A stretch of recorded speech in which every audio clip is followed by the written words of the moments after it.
Alors, prêt pour une virée shopping à Paris? Aujourd'hui, on va se préparer pour dénicher la perle rare, mais en français. L'idée, c'est d'avoir tous les outils en main pour se sentir à l'aise et trouver exactement ce qu'on cherche en toute confiance. Bon, voilà le programme. On va commencer par le plus important, le vocabulaire de base pour pouvoir nommer les vêtements. Après ça, on verra comment décrire ce qu'on veut vraiment. On enchaînera avec quelques verbes clés, super utiles. Et pour finir, on mettra tout ça en musique, si on peut dire, avec une petite conversation type. Allez, on y va! Ok, première étape, la garde-robe. C'est simple, pour acheter quelque chose, il faut d'abord savoir comment ça s'appelle, non? C'est vraiment le point de départ. Alors voilà, on commence avec le vocabulaire de base. Mais il y a un truc super important à savoir en français, une petite particularité, c'est que chaque nom, chaque objet, a un genre. Soit il est masculin, soit il est féminin. Regardez, c'est un super exemple. D'un côté, on a un pantalon, ça c'est masculin. De l'autre, une chemise, et ça c'est féminin.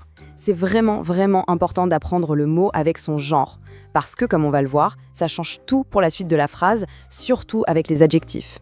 Allez, quelques exemples côté masculin, histoire de se familiariser. On a un costume, un t-shirt, bien sûr, un pull quand il fait un peu froid, ou même un blouson et un manteau pour l'hiver. Et maintenant, du côté féminin, on va trouver une robe, une jupe, une veste qui ressemble un peu à un blazer, une blouse et aussi des chaussettes. Attention, chaussettes, c'est un nom féminin, mais au pluriel.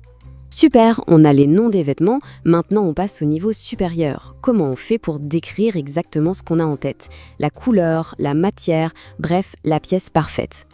Et là, on touche à un point essentiel de la grammaire française, l'accord de l'adjectif. Ça a l'air compliqué comme ça, mais en gros, ça veut juste dire que la couleur va changer un petit peu pour coller au nom qu'elle décrit. On va voir comment ça marche, c'est assez logique. Alors, regardez bien ce tableau. La règle de base, elle est super simple. La plupart du temps, il suffit d'ajouter un « e » à la couleur pour la rendre féminine. Par exemple, vert devient verte, bleu devient bleu. Facile, non?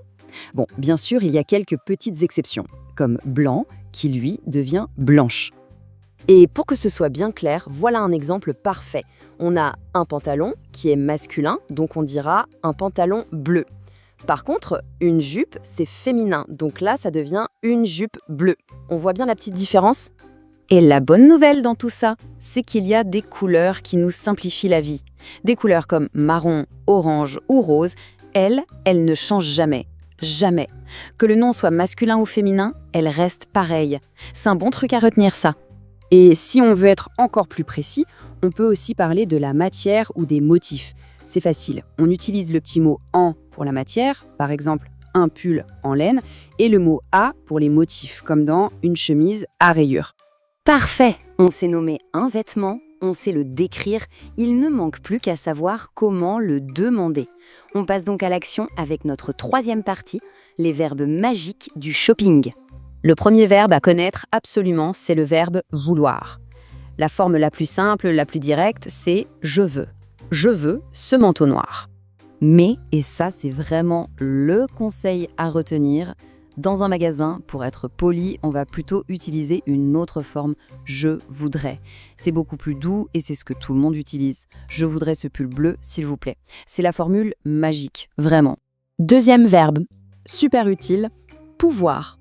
On s'en sert tout le temps pour demander une permission, par exemple pour essayer quelque chose. Imaginez, on a trouvé une robe magnifique. La question qui vient tout de suite, c'est « je peux essayer cette robe ?» Ce « je peux », c'est la clé pour pouvoir aller en cabine d'essayage. Allez, une petite règle de grammaire qui va faire gagner un temps fou. C'est la règle des deux verbes.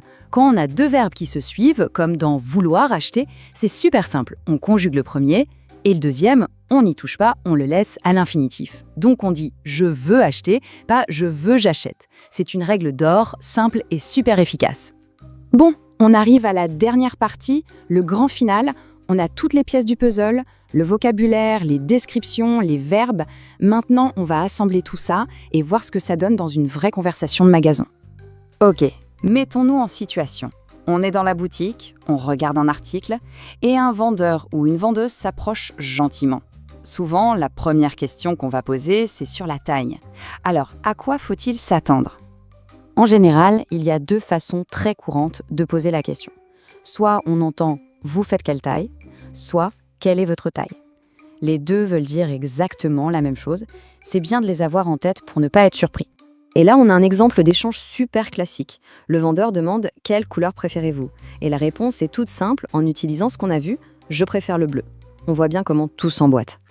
Donc, si on résume, on a le vocabulaire, on sait comment accorder les couleurs, on maîtrise les verbes clés comme vouloir et pouvoir, et on peut même reconnaître les questions les plus fréquentes.